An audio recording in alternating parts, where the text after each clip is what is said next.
एक बार की बात है, एक गांव में एक ब्राह्मण रहता था। वह सुबह उठता, नहाता, पूजा करता, खाना खाता और फिर सो जाता था। उसके पास किसी भी चीज की कमी नहीं थी। एक बड़ा खेत, खाना पका कर देने वाली एक सुंदर सी पत्नी और 2 बच्चों का अच्छा परिवार था। सब कुछ होने के बाद भी ब्राह्मण के घरवाले एक बात से बहुत परेशान थे। वो बात यह थी कि ब्राह्मण बहुत आलसी था। वो कोई भी काम खुद नहीं करता था और दिन भर सोता रहता था। एक दिन बच्चों का शोर सुनकर ब्राह्मण जाग गया और उसने देखा कि उसके दरवाजे पर एक साधु महाराज आए हैं।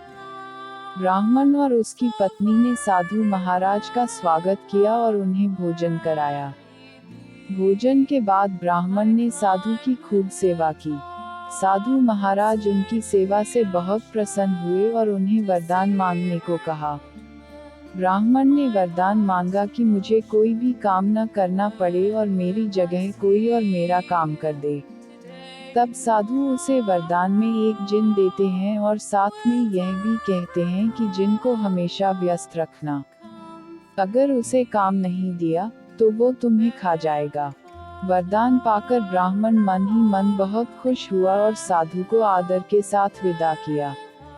साधु के जाते ही वहां एक जिन प्रकट हुआ। पहले तो ब्राह्मण उसे देखकर डर जाता है, लेकिन जैसे ही वो ब्राह्मण से काम मांगता है, तब ब्राह्मण का डर दूर हो जाता है और वो उसे पहला काम खेत जोतने का देता है। जिन वहां से गायब हो जाता है और ब्राह्मण की खुशी का ठिकाना नहीं रहता। कुछ ही देर में जिन फिर आ जाता है और बोलता है कि खेत जोत दिया, दूसरा काम दीजिए।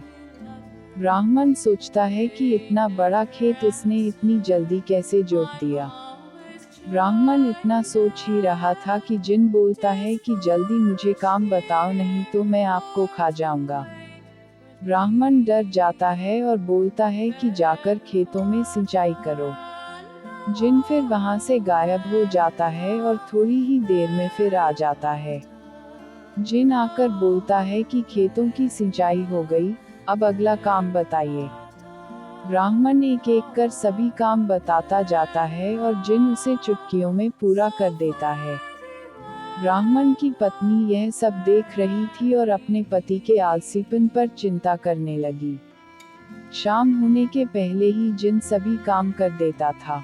सब काम करने के बाद जिन ब्राह्मण के पास आ जाता और बोलता कि अगला काम बताइए, नहीं तो मैं आपको खा जाऊंगा।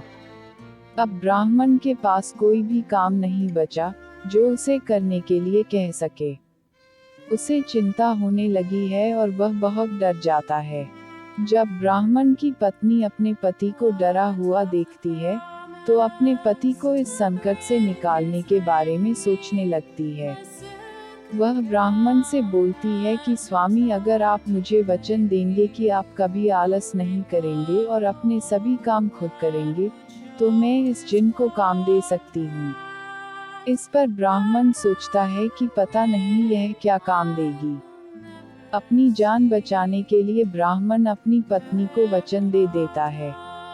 इसके बाद ब्राह्मण की पत्नी जिन से बोलती है कि हमारे यहाँ एक कुत्ता है, तुम जाकर उसकी पूंछ पूरी सीधी कर दो। याद रखना, उसकी पूंछ एकदम सीधी होनी चाहिए। जिन बोलता है कि अभी यह काम कर देता हूँ। यह बोलकर वह वहां से चला जाता है।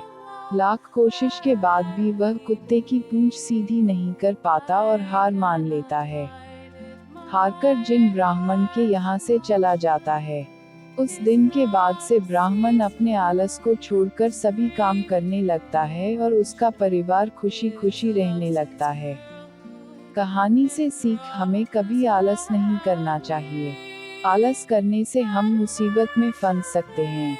इसलिए हमें आलस छोड़कर अपना काम खुद ही करना चाहिए। तो अगर आप इस चैनल पर नए हैं तो चैनल को अभी सब्सक्राइब करें और बेल आइकन पर क्लिक करें ताकि ऐसी ही वीडियोस की अपडेट मिलती रहे।